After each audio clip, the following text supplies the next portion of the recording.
Kaisang Pangarep dan Erina Gudono menjadi sorotan publik yang diduga menggunakan jet pribadi untuk berlibur ke Amerika Serikat.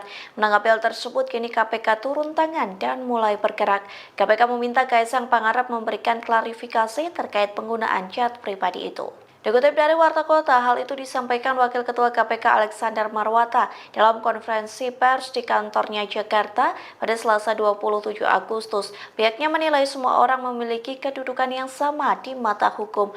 Oleh sebab itu, ia memerintahkan Direktorat Pelaporan Gratifikasi untuk segera menemui dan meminta klarifikasi dari Kaisang.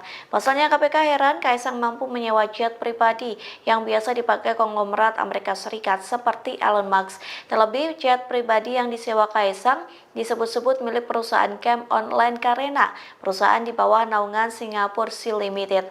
Alex mengatakan KPK tetap bisa meminta klarifikasi meskipun Kaisang bukan penyelenggara negara. Adapun Kaisang hanya menduduki jabatan ketum PSI dan pimpinan sejumlah perusahaan. Namun Alex menyebut gratifikasi itu bisa dialirkan kepada keluarga yang bukan penyelenggara negara. Dalam hal ini masuk dalam kategori penyelenggara negara adalah ayahnya yakni Presiden Joko Widodo, sang kakak Gibran Raka Buming Raka dan kakak ipar Bobi Nasution. Download Tribun X sekarang, menghadirkan lokal menjadi Indonesia.